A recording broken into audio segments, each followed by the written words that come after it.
Hey guys, welcome back to Medical Coding with Blue. So, today is Monday, and I know I told y'all that I'm going to drive y'all nuts talking about convention, and that's the first thing we're going to talk about today.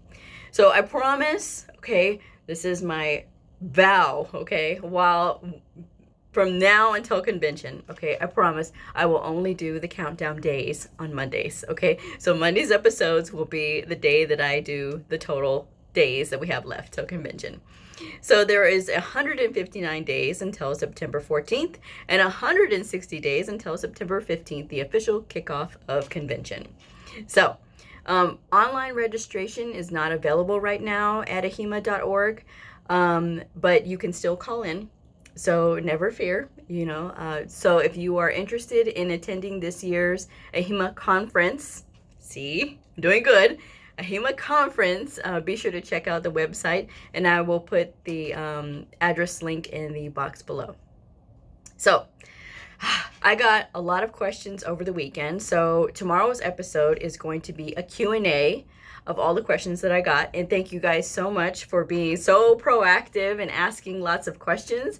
I really appreciate it. It's very exciting to be a part of people's journey into being a medical coder. So thank you so much again for all the questions, and I will be doing that tomorrow. But I did get a question on Friday about the different types of medical coders. So I'm only going to discuss 3 different types today, and I won't say about like coder 1, coder 2, coder 3, because you may see that when you're looking for jobs, because different places mean different things when they talk about coder 1, coder 2, coder 3. So I'm just going to make it easy, and I'm just going to cover the broad strokes, okay? So they have outpatient coders, which is majority of what I have done. Outpatient coders are basically in clinics. They are in clinics, they're in hospitals, specialty clinics in the hospitals, doctor's offices. Those kinds of settings are all outpatient, okay? Then you have and we use current procedural terminology for our procedure coding. So for outpatient coders, we can do E&Ms, we can do procedure coding using the current procedural terminology, and then we do, of course, diagnosis coding. And we code only things that are definitive, okay? For the inpatient side of the house, there's different set of rules. And so because I haven't had a lot of experience with them, I won't go into them in too much detail, but they use the PCS version for their procedures. Now, I don't have a PCS book to show you guys, but basically they have to pretty much customize a patient's procedure. So they have different letters and characters and numbers for like approaches, and if it's open, or if you're taking something out, if you're excising, and it's just a bunch of stuff, okay? So inpatient coders have my utmost respect. All coders have my utmost respect, but inpatient coders, that is a lot. It's not like it's not as easy to look up a procedure as it is in the outpatient side of the house, where we can say, oh yeah, they had an arthroscopy, and I can flip right to arthroscopy. In the inpatient side of the house, you have to look up how did they do the approach and what did they take out, and it's just a lot more different things. So the procedure code is different a lot of times.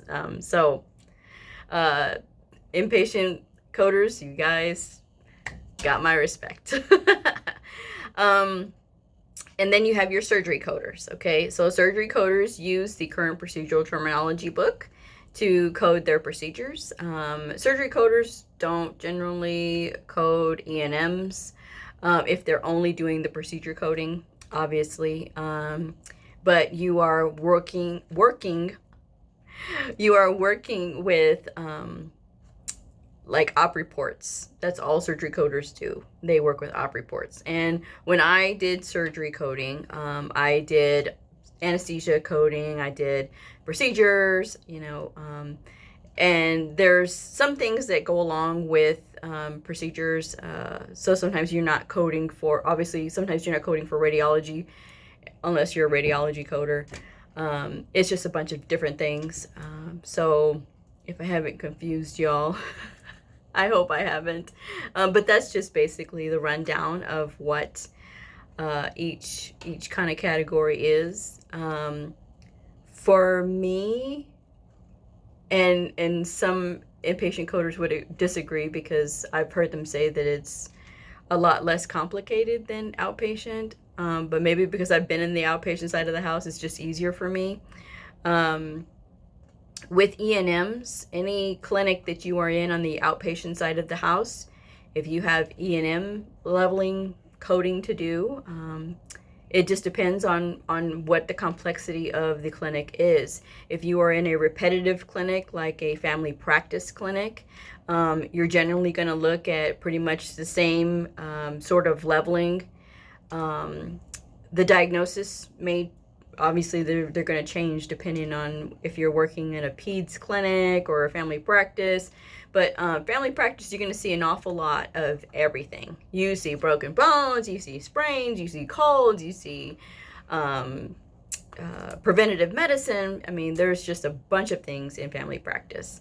So it's a good way to get a wide range of experience.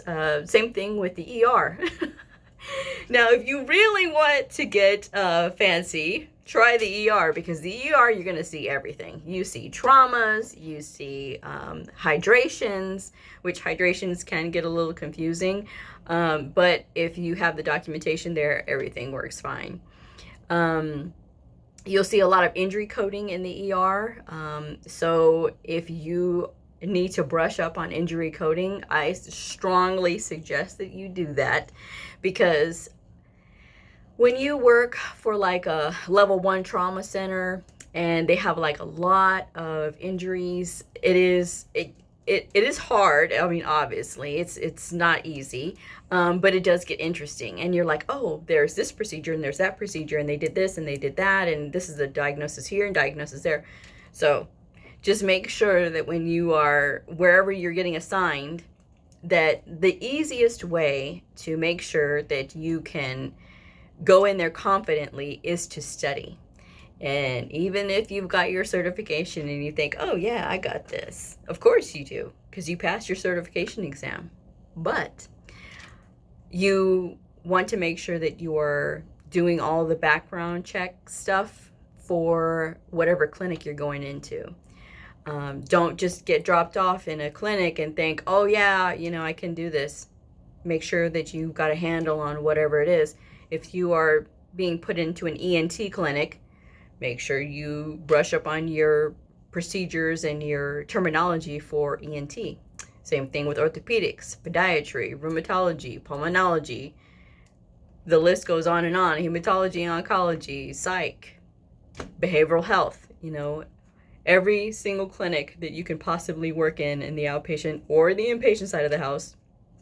You want to make sure that you are doing the study time so that you can know, at least have a good understanding of what's going on. So I can't really say if there's an easy clinic to start.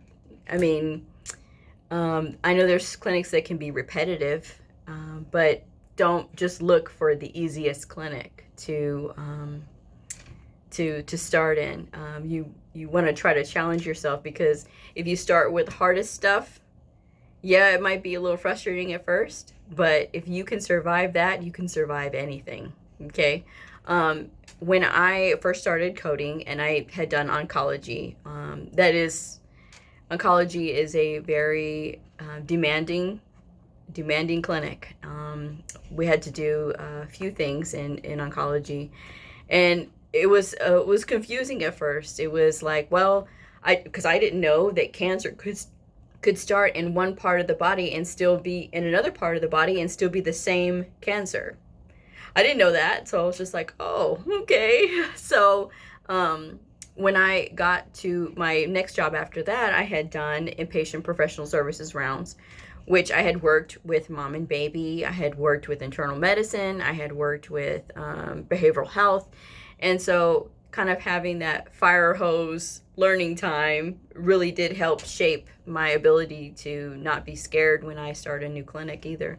Because when I was like, oh yeah, I can do this, and I can do this, and I can do this, and you just kind of start adding different clinics that you get used to after a while. So, and then for me, that I work in the orthopedics and podiatry clinic, a lot of people will complain and say, oh, those are so hard. I don't know how you do it. Really? Because I don't think they're hard. I mean, I like orthopedics. I like podiatry. So, I mean, maybe that has something to do with it too. But, I mean, I like it because I've spent a lot of time with it. Did I get frustrated with it in the beginning? My frustration was more because of the way things were being documented and they hadn't been educated. So that was the problem, you know. And so now that I've kind of worked with them and we've all worked together and, you know, been able to overcome a lot of things, it's easy. I mean, that's how I look at it. But yes, when you are starting out in medical coding, be prepared for procedures, be prepared for E&Ms, and be prepared for your diagnosis coding, because it is going to come at you fast and quick. So that's why I always stress it's important to talk with your providers and find out what they're doing and ask them to make sure that they are having everything there that they're doing, because sometimes they'll miss things and not think that they were eligible to get that. So that's another thing that goes along with being a good medical coder, is a lot of good communication. So I hope this answered your question about the different types of coders that there are. Like I said, I don't want to confuse people with level 1, level 2, level 3, because like I said, it means different things at different places. So, but yeah, that's the basic rundown of those different kinds of coders. I like doing outpatient coding, though I need to take a class to do inpatient coding so that I can move up with certifications, because with different certifications, you have to have some kind of knowledge about inpatient coding. So while I did do the ICD-10 training when ICD-10 first came out for the inpatient side of the house, it's been a while since I've done it. So yeah, so that's it on that. So I know one thing I have not talked about in a little while is books. So these are, I'm going to talk about these today. This I got, and I know it's backwards, okay?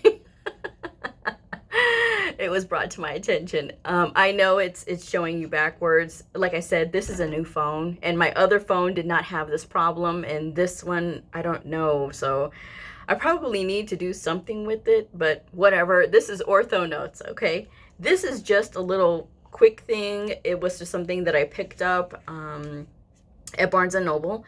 And this little guy has really helped me, because when you are looking at the stuff and when they're saying these words, sometimes it's confusing because they say like a bunch of stuff all at once. And I'm like, if I just flip to the shoulder, I can look and see what it is that they're, what it looks like, and what area are they working in. So this is just something to help me. These little things, they have different specialty ones. They have ones for cardiology, and they have one for pulmonary. So I think I've seen the one for pulmonary. I know for sure I saw the one for cardiology. These are very helpful. So it's kind of like having your Grey's Anatomy, but in flip form. So just something for your arsenal. This is what the Journal of a Hema looks like. So this is the latest one that I got. You get these 11 times a year with your membership. So these are chock full of good articles. If you've ever had a chance to sit down and read one, I've read one a couple of times. And it is just, there's just different things it talks about with different guidelines, things that are going on, what's going on with legal, cybersecurity, things like that, and really good articles just talking about some complicated stuff. So if you are a member of the HEMA organization, you get these. So these are just really good to have. And I know AAPC has their own magazine as well. So it's their version. I don't know what it looks like. I haven't seen one in a while. But I don't order that magazine. So this one is the one that comes with my membership. So yep. So that's just another thing to kind of stay up on. And even if you are not coding that specialty for whatever complicated surgery they're talking about or whatever they're talking about in that instance, if you don't code for them, that's fine. Just read it anyway, because it never hurts to make yourself well-rounded. Just saying. So anyway, I am going to wrap this up because I've been running my mouth and it's it's like 16 minutes already. My goodness. So I hope you all have a great Monday evening, and I will see you again tomorrow for a Q&A.